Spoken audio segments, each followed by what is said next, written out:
بالله من الشيطان الرجيم. بسم الله الرحمن الرحيم. الحمد لله رب العالمين، والصلاة والسلام على أشرف الأنبياء والمرسلين وعلى آله وصحبه أجمعين. سبحانك لا علم لنا إلا ما علمتنا إنك أنت العليم الحكيم. قال رب اشرح لي صدري ويسر لي أمري واحلل عقدة من لساني يفقه قولي. Assalamualaikum warahmatullahi wabarakatuh. Baiklah, pada video kali ini kita akan fokuskan soalan yang sama lagi, iaitu soalan 5B. Kerana bentuk soalan yang kita akan tengok pada kali ini masih lagi bentuk yang sama. Cumanya kita akan fokuskan pada hari ini berkaitan dengan tanda wakaf. Bentuk soalan itu apa? Yang sama seperti video-video yang lepas, iaitu tulis 3 tanda wakaf yang terdapat dalam ayat dan nyatakan cara bacaannya. Apa yang sama antara video kali ini dan video-video yang lepas?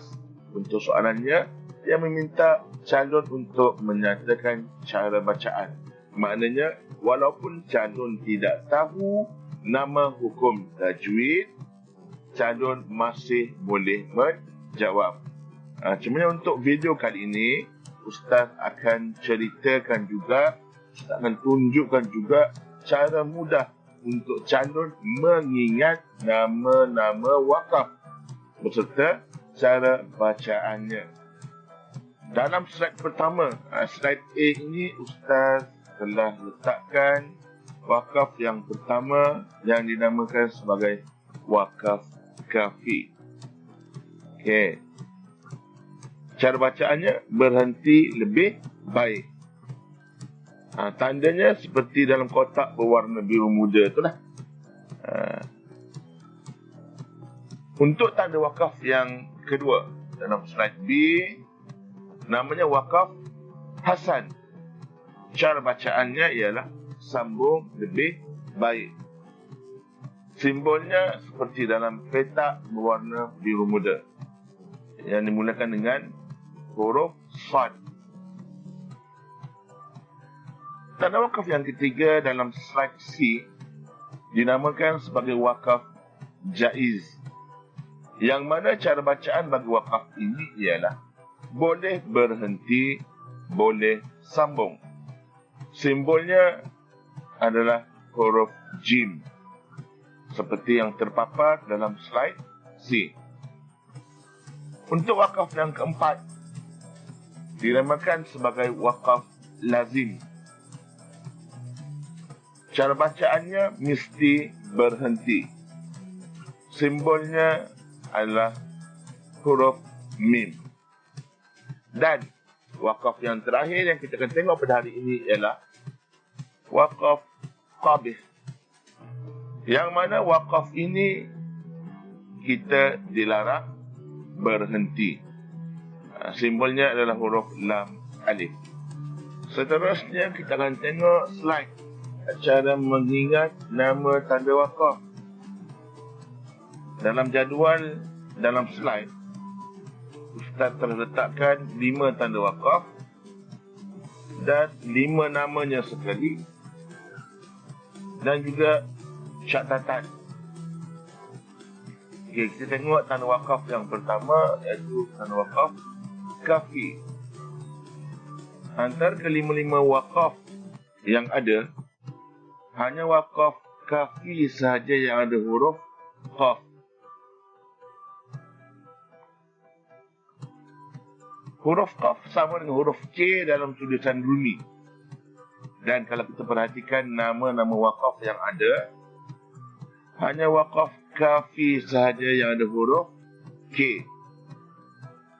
Maknanya kita dapat petunjuk di situ huruf qaf dan K.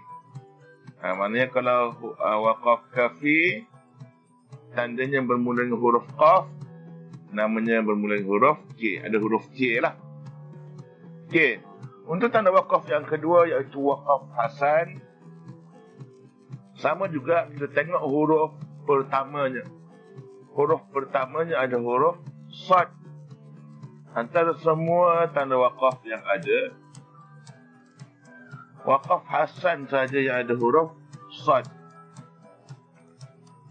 Dari segi nama, mengikut ejaan Rumi pun, hanya wakaf Hasan yang ada huruf S. Kalau kita tengok catatan, huruf Sad sama dengan huruf S.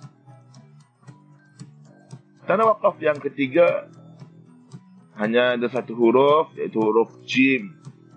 Dan antara kelima-lima tanda wakaf, hanya wakaf jaiz sahaja yang ada menggunakan huruf Jim. Dalam ejaan Rumi pula, nama jaiz, hanya jaiz sahaja yang menggunakan huruf J. Tanda-tanda wakaf yang lain tidak ada huruf J. Kalau tengok catatan, kita dapat lihat huruf Jim sama dengan huruf J. Untuk wakaf yang keempat, iaitu wakaf lazim, simbolnya huruf mim.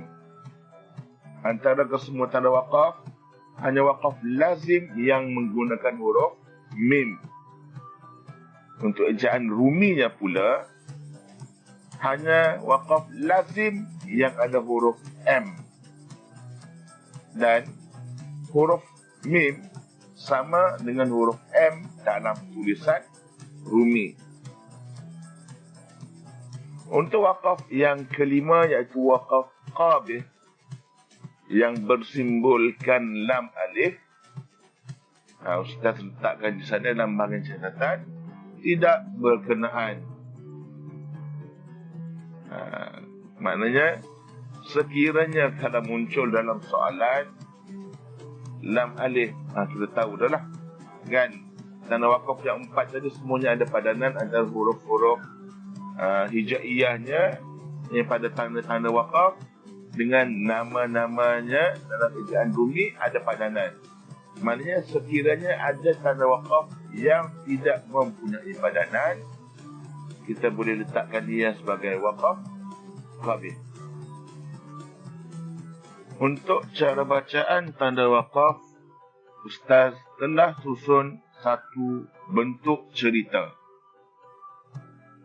Untuk itu, tanda wakaf perlu disusun mengikut aturan yang di atas, bermula dengan wakaf kafi, diikuti wakaf hasan, wakaf jaiz, wakaf lazim, dan diakhiri dengan wakaf qabih. Ceritanya berada dalam bahagian catatan dalam slide. Mari kita baca sama-sama.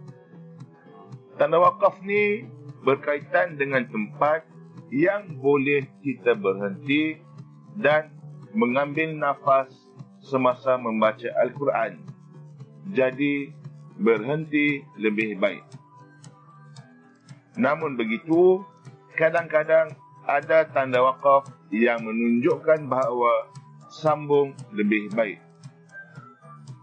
Ada masanya pula, kita akan jumpa tanda yang boleh berhenti, boleh sambung. Tetapi, pada akhirnya, kita juga mesti berhenti. Dan, kita kena ingat bahawa ada beberapa tempat yang dilarang berhenti. Itu ceritanya.